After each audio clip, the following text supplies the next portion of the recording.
My name is Casey Hirsch. I'm a licensed clinical social worker, author, and founder of LightYourSparkle.life. Today, I'm very excited to spend some time with Dr. Pat Ogden. She's considered a pioneer in somatic psychology and the founder of the Sensorimotor Psychotherapy Institute. Her work addresses the very important link between the body and psychological issues, which I have found can often be overlooked in treatment and unfortunately are not as mainstream as I wish that they could be. Her work focuses on how to heal the disconnect between the body and the mind as a result of traumatic events and stressors. Today I'm going to ask Dr. Ogden some questions about anxiety. With the pandemic and with the holidays, we are loaded with a lot of stressors on top of the day-to-day stressors that many of us have already been carrying. So now more than ever, it's important to find ways to regulate our bodies and help ourselves manage the stress and anxiety that comes with these new times and our own histories. Most people view anxiety in terms of the thoughts that we have and how to manage anxiety based on change your thoughts and cognitive approaches. And I would like to share with readers more options for creating an anti-anxiety plan that includes some of your work and your perspective on how the body and mind are connected. Mm-hmm. Well, everything lives in the body, including anxiety. So, if you just imagine being anxious, like if I imagine being anxious, my shoulders go up a little bit, my breathing gets more tight, I feel a little bit of tension in my stomach. Everybody's body is different, of course, so anxiety would live in each person in a different way. But I think the problem with working only cognitively is that it doesn't directly address physiology or tension patterns, posture patterns, movement patterns that go along with the anxiety. Okay. And anxiety, sometimes people will feel anxiety in the body and then they'll put a thought to it, where the root of it might actually be in a dysregulated physiology or a tension pattern. So can you say, Pat, a little more about what you're talking about in terms of dysregulated physiology? Yeah, like if we feel stressed or anxious or threatened, our arousal tends to go up. And if the stress is prolonged, the arousal stays heightened. So there's a sympathetic activation there, sympathetic nervous system activation, that can very much contribute to anxiety. Like sympathetic activation mobilizes us for action. Like if we're threatened, it can mobilize us to run away or to fight back or to get help. But, in this day and age, the threats are often not something we even can directly respond to. Like COVID-19 is a good example. We can't get away from it. We can't fight back like we could have, if a lion were chasing us. Right. We could run away or try to, fight a threat. But many of our threats don't lend themselves to that possibility. So our arousal can stay at a dysregulated level, which can very much contribute to anxiety. But you see, that's not a cognitive issue. That's a physiological issue. And that's where body-centered approaches can really help, because there are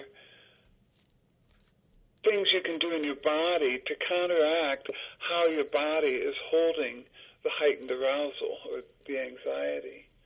Like if your shoulders go up, for example, when you're anxious, you can consciously try to relax them down. Or if your breathing tends to get shallow, you can consciously take a deep breath, right? So what you're saying is that there are many threats that we come in contact with in our lives, and those threats we have constant exposure to different stresses, different traumas, then it starts to alter the way our nervous system responds on a daily basis as we live in our bodies. And so the physiological dysregulation, which is really important, has to do with, this is not a cognitive issue, it's the way our body and our nervous system are registering that exposure to an ongoing sort of chronic state of stress. Yeah, exactly. Are you familiar with the term window of tolerance? I am, but if you want to just talk about it briefly, that would be helpful. Yeah, because I think it's really helpful. And early on,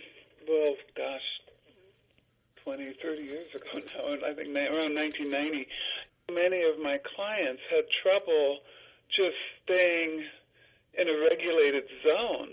And I started kind of conceptualizing this idea that there's an optimal arousal zone for our physiology, for our autonomic nervous system, within which we feel comfortable, we can feel energized but not dysregulated, and we can feel calm but not like hyper-aroused where we can't get out of bed in the morning. And that optimal zone is kind of where we want to live. Dan Siegel, later in 1999, he coined the term window of tolerance to describe that zone, which I really like the term.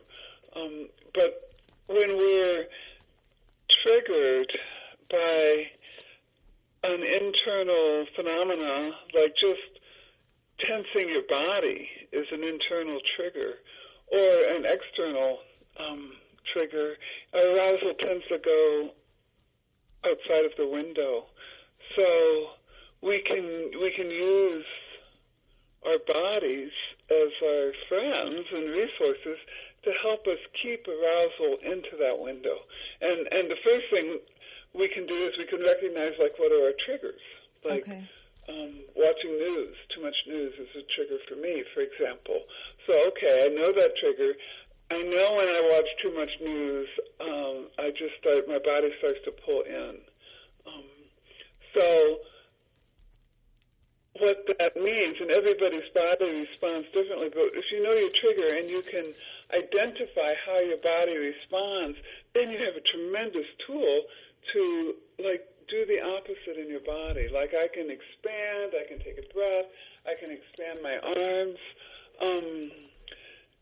And then the important thing is to then be able to stay with the good feeling that promotes when your arousal comes back into the window. And the reason it's so great to stay with that good feeling, if you can just stay with it 5, 10 seconds even, and do this many times a day, it'll start to capitalize on the neuroplasticity in your brain, and new networks will become more familiar, and over time, that can really mitigate chronic anxiety. But it takes practice. It's not like it's going to happen by itself. I think there's a lot of research that shows that repeated short bursts of a practice like this all throughout the day is what's needed to, change the networks and to change those patterns that contribute to anxiety. So what you're saying is that for most people, having that mindfulness and being able to recognize what's happening in their body as a sign that there's a trigger, because I'm someone who deals with a lot of chronic anxiety. So until I learned some of your work and was exposed to it, which unfortunately wasn't until, 2 years ago, and I've been a clinician for a while. It shouldn't be that way. We need to be trained in this early on. It's so sad. We've got to get this information in schools much, much, much sooner. Oh, yeah. I mean, it should just be mainstream and just part of every curriculum. That's 100% my feeling. But so I knew my stomach would get upset. And I knew there was something that would happen to my body when I was stressed. And a lot of times it would show up in my gut. But I wasn't confident in that connection. And I didn't have, the education and the resources out in the community, even with the medical community and the psychotherapy community, to help me draw those connections in and to say, okay, now if I know I get a nervous stomach when I'm anticipating something, if I hear a bad, news story, just like you were saying, the news, I didn't know what to do with that. It was like taking that to the next step. So recognizing there was a trigger, but then how did I use my body? Because then I would use my mind to try to, and so helping make that connection for people once they identify what they know their physical triggers are. How? Well, if you were my client, I would want a lot more information because if your stomach is getting upset, that's probably the end result of a lot of other stuff that's going on in your body. There's probably tension. There's probably a bit of a fight or flight response. See, because fight or flight response inhibits digestion, etc. So when people get anxious, I'm just speculating because I don't know you, but it could be that your anxiety, there is like a sympathetic arousal, the result of which is you get an upset stomach. This is really common. Yeah. It's physiological. So I would want to find out more subtleties of what you feel in your body when you're anxious. Do your arms get tight? What happens to your breathing? What happens to your connection to the earth? Can you feel the back of your body? Does your neck get tight, or do you feel like, is your orienting response still intact, which means do you still feel flexibility and being able to scan your environment, et cetera? So I would want to know a lot more about your body. Rather than just only the upset stomach. Does that make sense? Yeah, it does, because what you're saying is that the stomach upset is something that is sort of an effect of these other things that are going to precede what's going on in the nervous stomach. So I probably slow my breathing down. I'm clenching my jaw. Yeah. I'm not orienting to my environment. I'm, because I've had a lot of trauma in my past, then there's situations where, okay, I'm not in the present moment. I'm not really, experiencing the trauma in a cognitive sense, but my body is experiencing the trauma, and there's something that has caused it to have some fear, and a little bit of shutdown will start in. And Now, see, you're saying something really important, because this is exactly what's happened. It's not a cognitive phenomenon. Your body, we can have many traumas or many stressors, but we only have one body, and our bodies develop habits of response. So maybe you had trauma, or somebody had, trauma in their history, and then there's a stressor or even a minor discomfort in their life now, and their body will go to the response that they've patterned in their body, as an effective response. And I just don't think it can be solved cognitively. Well, I agree with you. Stress, first and foremost, does affect the body. Right. The mainstream sort of approach is more of this cognitive, think about your thoughts. Even being able to do meditation comes from more of a cognitive place for a lot of people, because if they are not aware of how to make a home out of their body or what it feels like to be in their body, the mere act of just having to go inward and trying to focus on, your breathing and stuff without having a more solid connection with how your body reacts can also send a person into a fight or flight that's situation. Right. And it's also tricky because it's not a one-size-fits-all. Like, even breathing, deep breathing is not a resource for many people. I mean, if your diaphragm is really tight, which many traumatized clients have a really tight diaphragm, and then the therapist keeps telling them to take a deep breath, and it's just frustrating, So there's no one-size-fits-all. That's why meditation is great. All these techniques like havening or tapping, and EMDR, I think it's all they're great techniques. But when you're working with the body, you've got to tune into that person's body and what what's right for their body, you know. And people tend to want formulas or, oh, just do this and it'll feel better. And so many people then just feel like they're failures. Absolutely. Well, and that was why, again, I wanted to reach out to you, because the magazine topic is your anti-anxiety plan. And I find that, I've read a lot of these articles through the years, and most articles, they have a sort of a step 1, step 2, step 3, and you read those and then you do them, and then you come away with it saying, but why? What's wrong with me? Why am I still anxious? Why, and in the reality, a lot of people are also still anxious because maybe those little prescriptions work for a small set of people, but there's still a lot of other people who are not feeling like those approaches work. And that there's I think any approach can work really well if it's tailored to the individual. And I just think that's what it takes, It has to be tailored to the person. So this year with COVID happening, and then we're going to have this is going to be coming out in December, which will be the holiday stress issue, and people are going to be having a whole different experience with how they're going to be dealing with social gatherings. So stress is really heightened and layered with all these different, things that are so unfamiliar.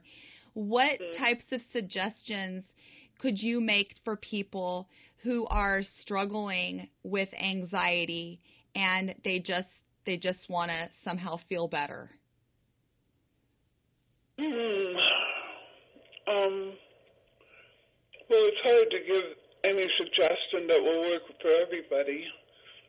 But that said, I do think learning how to regulate yourself at both ends of the spectrum, not just for sympathetic arousal where you want to calm down, but also for shutdown hypoarousal where you need to bring your energy up. And if you can kind of get ahead of it, like recognize the opportunities, recognize your triggers, and not just wait until you're hit with them.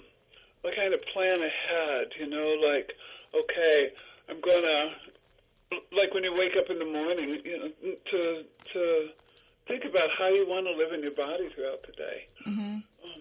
What might be your triggers, and what can you do to recognize how you can regulate and to do something different to regulate.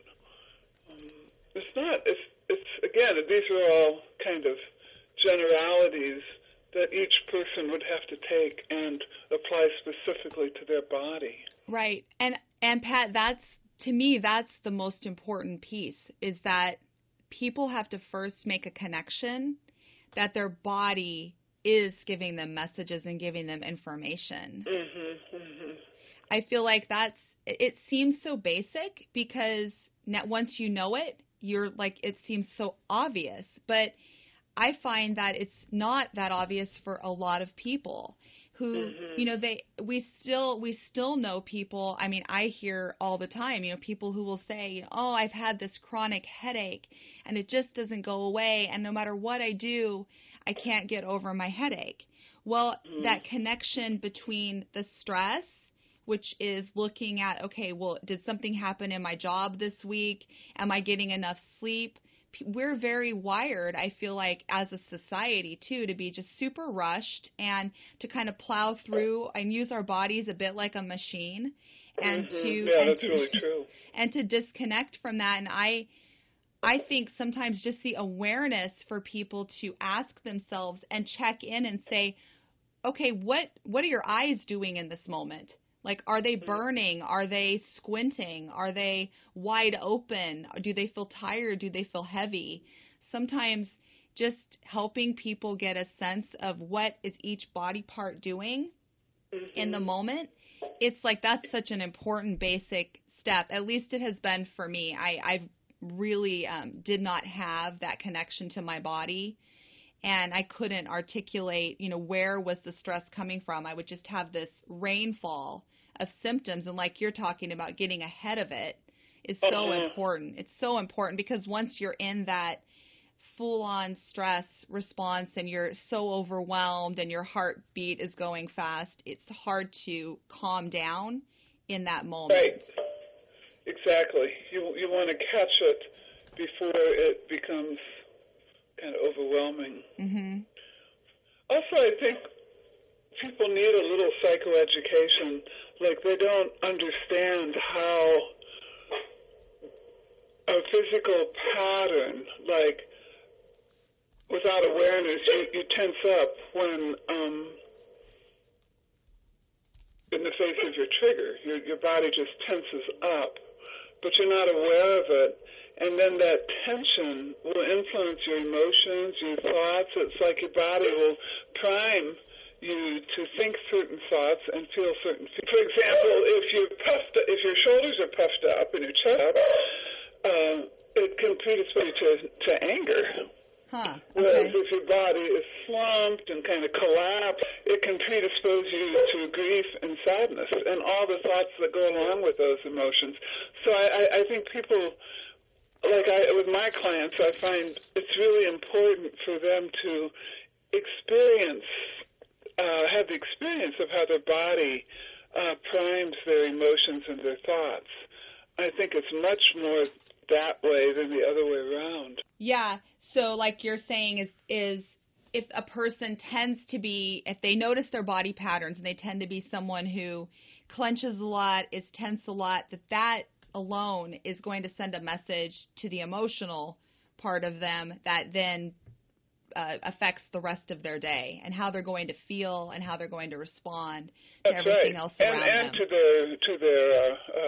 their thoughts too, Mm-hmm. Yeah, because I think people can understand or have a sense. I don't know, because I'm a dancer, I'm much more aware of my posture. But I know before I started dancing, if someone would have asked me, how do I sit in a chair, I think I would have noticed that I'm pretty upright and always very alert. Yeah.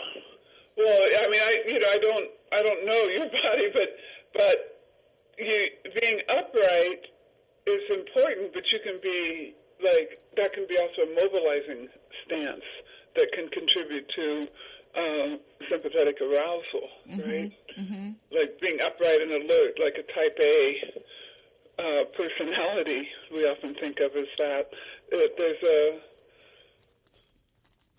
sympathetic arousal there. So you might not want to give up the uprightness, but you might want to find ways to let your body soften. Mm-hmm. Still be upright, but to soften into the support of the ground. See, it's just so different for everybody.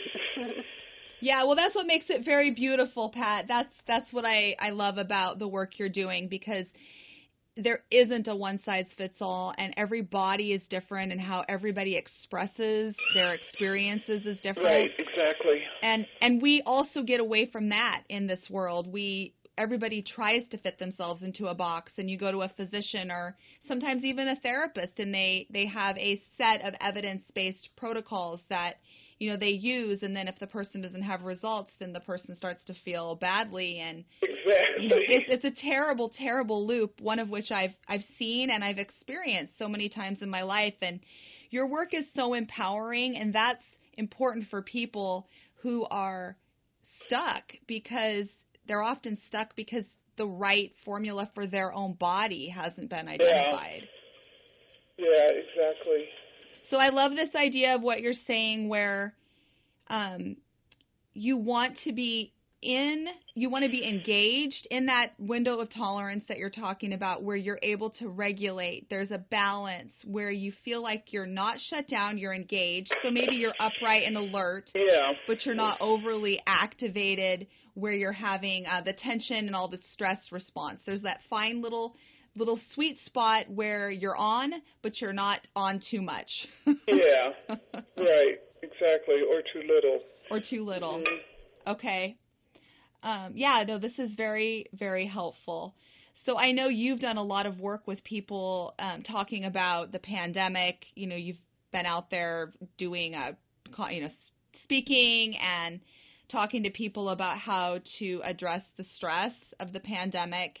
And it seems like, people now more than ever, in order to weather these changes, are going to be best served by starting to find out what their pattern is in their own body so they can start to get ahead of it. Yeah, I think so. I mean, because we experience everything through our bodies, and right now, with the inability to socially engage as we normally do,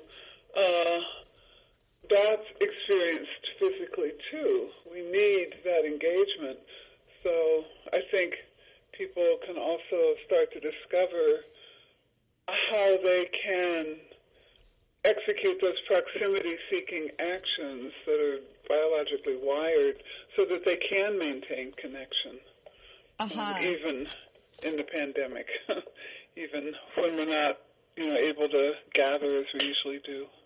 Yeah, and so is it the same? I mean, I guess my question about that is, I know that social engagement is so important for us to feel like we're safe and to feel like, and to keep our bodies in that feeling of not being in a stress response. We get so much from eye contact and all of the different cues that we get non-verbally. So now we're trying to do this through technology and and physical distance where there isn't the touch, there's not the hugging. And my father-in-law says every time, we see him, I'm just, saving up all the hugs and counting how many we've missed so that when I can finally hug all of you, he desperately misses hugging all of us, and I can feel it. So what are some ways that people can appease that, like that lack of proximity, and also help their system stay regulated? Well, again, it's different for different people. I mean, some people get a lot of, oxytocin with their pets, for example, and also through self-touch. Oxytocin is produced with mothers and babies through nursing, for example, and through close relationships, but it's also produced through self-touch. So maybe exploring self-touch, exploring contact with your pets. One of the things that our students have found very successful with clients is, because everybody's working via Zoom these days, is to have a beginning ritual like where both put your hand on your heart and just, sense that through Zoom. So because that will stimulate oxytocin, and if you're in a relationship, it can, contribute to the relationship as well. Mm-hmm. So there are little ways like that, but again, everybody's got to tune in to what helps them feel socially engaged. Yeah. And, I mean, you're right. The first step is you got to get your arousal into that window, because social engagement happens when you feel safe, and you only feel safe in that window of tolerance. Yeah. You don't feel safe when your arousal's outside the window. Right. And I think people recognizing when they're in the window and when they're not in the window is really important. Some of us recognizing the bodily. As soon as you recognize how your body responds when you're in the window, and how your body responds when you're not in the window, then you have tremendous power. Absolutely. You can then figure what physical resource can keep your arousal in the window. Right. And what you were just saying about pets is huge for what I've experienced. I get a lot of oxytocin from my two kittens, Paso and Samba, and I can just pet Paso. I can pet Paso, and the purring, feeling him purring, going into my hands, and that very tactile engagement, the touch. I can feel that when I do that, my nervous system goes into an entirely different place than where I was before. Exactly. Yeah. And that's what you want. Some people do it by music, like find a piece of music that regulates your nervous system. Mm-hmm. It doesn't only have to be through, touch and physical. You can also find a lot of other tools, sensory tools and so forth. What are some signs for people who you know, they know that music makes them feel good, for example, but they can't quite, they haven't made that connection to what it does to their body so that they can use that as a tool for how to keep themselves in this window of tolerance.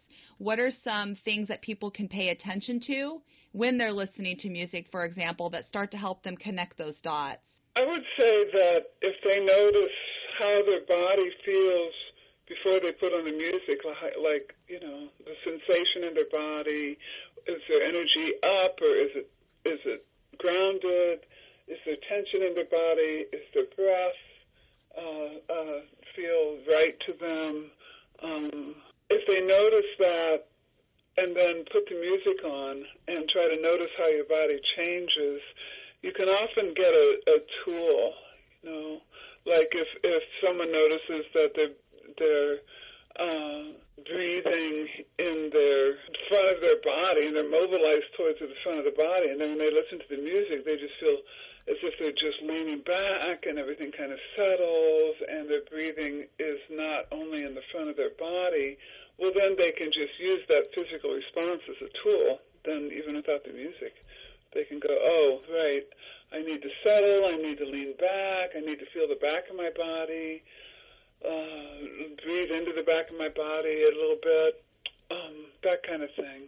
Yeah, and then that goes back to what you were saying earlier. Once they recognize those physical cues, then they can do that several times a day for several seconds, and they can start to take advantage of the neuroplasticity. Yeah, and that's really critical because that's what will affect long-term change with repeated practice. Yeah, and I think that's the part that you were saying earlier. This work, anxiety, yes, people can go out and take a pill, and they can feel better, you know, and that there are prescriptions that people use a lot of, but to have a long-term change where the change is coming from within and you're really changing your system, it's not a quick fix. It's something that takes some attention and practice to be able to change the way your system is wired, but it does work. And that's why I think sometimes people give up on, you know, oh, I don't have a few seconds.